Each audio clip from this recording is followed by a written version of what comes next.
Alors aujourd'hui, on va s'intéresser à une idée qui pourrait bien tout changer dans la façon dont les IA apprennent. Une IA capable de se noter elle-même. C'est une technologie vraiment fascinante et c'est au cœur de modèles de pointe comme DeepSeek.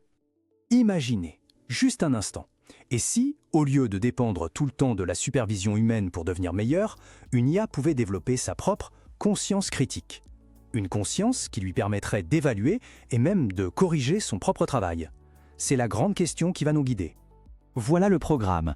On va commencer par le défi actuel, puis on explorera la solution qu'est l'IA constitutionnelle, on verra comment elle fonctionne en boucle, son application chez DeepSeek, avant de peser le pour et le contre, et on finira sur une question essentielle.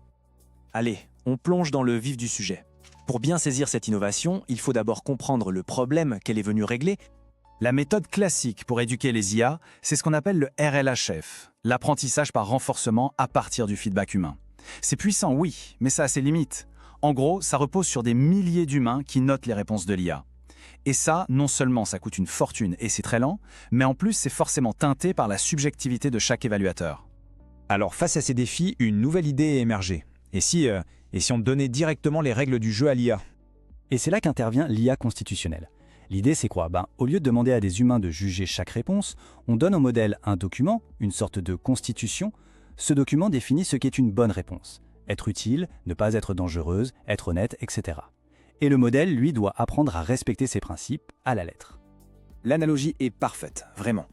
L'IA n'essaie plus de deviner ce que l'examinateur attend, non. Elle a la grille d'évaluation juste sous les yeux. Son seul travail, c'est de produire une réponse qui coche toutes les bonnes cases. Et ça nous amène directement au cœur du réacteur, l'auto-récompense, ou self-reward en anglais. C'est la mise en pratique de la Constitution. L'IA se sert des règles pour se donner une note à elle-même, et hop, elle génère le retour dont elle a besoin pour s'améliorer. Bon, mais concrètement, comment ça marche, cette boucle d'auto-apprentissage? En fait, c'est un cycle d'amélioration qui tourne en continu. Tout part de la Constitution. Ensuite, pour une seule et même question, le modèle va générer plusieurs brouillons de réponses. La partie la plus fascinante arrive juste après. Le modèle met sa casquette de critique et il évalue chaque brouillon en se basant sur les fameux principes. Puis, il organise une sorte de vote interne pour classer ses propres réponses, de la meilleure à la pire. Et ce classement, ça devient la donnée d'entraînement pour la prochaine version du modèle. C'est une boucle d'auto-amélioration super efficace.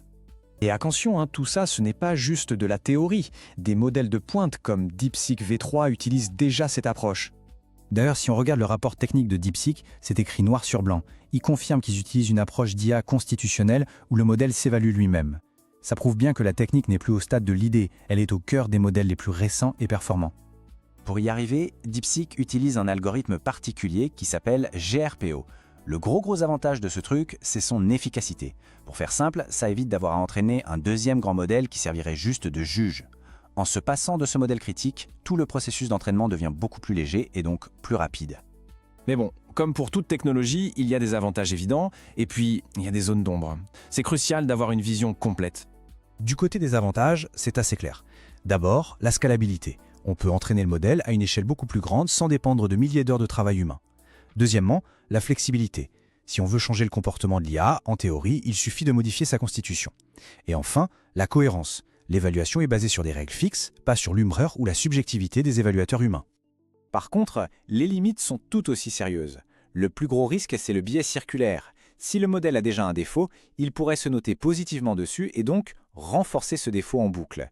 Il faut aussi un modèle de base qui soit déjà très intelligent pour être capable de s'autocritiquer.